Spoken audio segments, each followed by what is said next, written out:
श्री शिवाय नमस्तुभ्यम। हर हर महादेव भक्तों, जैसा कि आप सभी लोग जानते हो कि 29 अक्टूबर 2025 यानी कि गुरुवार वाले दिन इस पवित्र कार्तिक माह के कृष्ण पक्ष की अष्टमी तिथि पड़ रही है। और यहां कोई साधारण अष्टमी नहीं है महाराज, ये गोपा अष्टमी तिथि है जो केवल वर्ष में एक बार ही आती है। इस तिथि का सबसे बड़ा और विशेष योग बताया जाता है।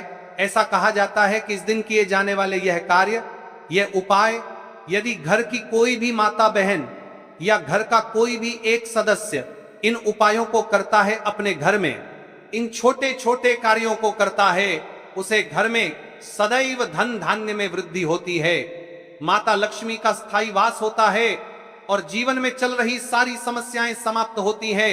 29 अक्टूबर गुरुवार वाले दिन महाराज आपको विशेषकर इन उपायों को करना है। यदि आपका बेटा बेटियों का विवाह नहीं हो पा रहा है, विवाह में अड़चन आ रही है और आप चाहते हैं कि देवउठनी 11 के पश्चात आपको कोई खुशखबरी मिले, उनका विवाह हो या आपके जीवन में धन की समस्या है, पैसा हाथ में आते से ही चला जाता है, तो आपको गोपाष्टमी वाले दिन क्या करना है क्या नहीं करना है, या संपूर्ण बातें आज की इस उपाय विधि में हम बताएंगे। वीडियो को आपको अंतिम तक देखना है। आपको गौ माता के गोबर से कहां पर लेपन करना है, अपने घर के माता तुलसी कुंड के समक्ष क्या करना है, 365 बत्ती वाला दीपक आपको कहां पर प्रज्वलित करना है, किस प्रकार करना है, किस समय करना है, मुहूर्त कौन सा है, एक मुट्ठी नमक से किया जाने वाला टोटका जिससे शत्रुओं का सर्वनाश होता है, संपूर्ण उपाय विधि। तो चलिए अब चलते हैं हम उसे विशेष उपाय की तरफ। गोपाष्टमी वह पवित्र तिथि है जब भगवान श्री कृष्ण ने पहली बार गायों को चराना आरंभ किया था। इस पर्व में गायों का स्नान, श्रृंगार और पूजा अर्चना की जाती है।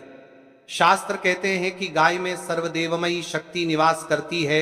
गाय का पालन पोषण करना और उसकी सेवा करने से पापों का नाश तथा जीवन में समृद्धि आती है। भक्तों, इस बार गोपाष्टमी का जो योग बन रहा है वह बहु विशेष है। सप्तमी, अष्टमी, मंगलवार आदि के संयोजन जैसी ही पवित्र परिस्थिति बन रही है। आपने बताया कि कई शुभ योग हैं ऐसे दिनों में। छोटे छोटे उपाय भी गति से और गुना गुना होकर फल देते हैं। 365 बत्ती वाला उपाय, महाराज ऐसा कहा जाता है कि जो मनोकामना बड़े बड़े पूजा पाठ अनुष्ठान से पूर्ण नहीं होती, वो केवल इस 365 बत्ती दीपक वाले उपाय को करने से पूर्ण हो जाती है। यदि जीवन के अंतिम चरण पर हो, रोज शिव मंदिर जाते हो, शंकर को जल समर्पित करते हो, पूजा पाठ करते हो, फिर भी आपके जीवन में चल रही सारी समस्याएं समाप्त नहीं होती हैं, तो महाराज इस 365 बत्ती दीपक वाले उपाय को आपको करना है। देखिए, विशेषकर कार्तिक मास है और बुधवार का दिन है और इस दिन अष्टमी तिथि है, गोपाष्टमी, जो केवल वर्ष में एक ही बार आती है। तो इस दिन किए जाने वाले छोटे से छोटे उपाय का फल 100 गुना बढ़कर प्राप्त होता है। देखिए, इस उपाय को किसको करना है, सबसे पहले हम इस बात को जान लेते हैं। देखिए, इस उपाय को घर का कोई भी व्यक्ति करना है सकता है, लेकिन यदि घर में कोई बड़ी माता बहन है जो पूजा पाठ सबसे पहले करती है, तो यदि घर का कोई मुख्य सदस्य या मुखिया इस उपाय को करे तो और भी अच्छा है। बाकी यदि कोई भी घर का सदस्य कर रहा है अपनी कामना के लिए तो वो भी कर सकता है। अब महाराज ध्यान से सुना, हम चल रहे हैं 365 बत्ती दीपक वाले उपाय की तरफ। ये उपाय 365 बत्तियों वाला दीपक है, अर्थात वर्ष के प्रत्येक दिन के लिए एक एक लौ का प्रतीक। परंतु व्यावहारिक कारणों से यदि आप एक ही बड़ा दीपक नहीं बना सकते, तो 5-6 बड़े दीपकों में कुल मिलाकर 365 बत्तियों का आयोजन करके लिए सकते हैं। लक्ष्य एक ही है, लगातार लगातार और समर्पित प्रकाश जो घर की नकारात्मकता को भस्म कर दे। क्यों? 365 बत्ती शास्त्र के अनुसार 365 का अर्थ है साल भर की निरंतरता, पूर्णता और संपूर्ण जीवन चक्र। जब इस प्रतीकात्मक प्रकाश को समर्पित किया जाता है तो यह संकेत भेजता है कि हमारा घर वर्ष भर के लिए दिव्य, शुद्ध और संपन्न रहेगा। सामग्री क्या क्या चाहिए, संपूर्ण सूची, बड़ी बड़ी मिट्टी धातु के दीपक या बड़े प्लेट्स जिनमें कतार से बातियां लग सके। यदि आप एक दीपक में 365 बाती नहीं रख रहे हैं तो 5-6 बड़े दीपक लें। हर दीपक में 60-80 बाती रखें, कुल मिलाकर 365 के करीब पहुंचे। घी, गाय का घी यदि उपलब्ध हो सर्वोत्तम। अन्यथा तिल का तेल, लंबी सूती बातियां, रुई 365 संख्या के हिसाब से तैयार सुपारी, अक्षत, चावल, हल्दी, चंदन, गुलाब जल, लाल वस्त्र का टुकड़ा, फूल, नैवेद्य, मिठाई, कपूर, अगरबत्ती, गोमूत्र, गोबर, विशेष रूप से शुद्ध गोबर, सुबह सुबह तुलसी कुंड के लिए एक छोटी कटोरी शुद्ध नमक, मुट्ठी भर शत्रुनाश के लिए, यदि संभव हो तो तुलसी की कुछ ताजी पत्तियां कहां और कैसे रखें, स्थान निर्धारण आपको तुलसी कुंड के लिए नमक मुट्ठी, 5-6 प्रमुख स्थान चिन्हित करने हैं जहां आप बड़े बड़े दीपक रखेंगे, जैसे गौ माता के समक्ष।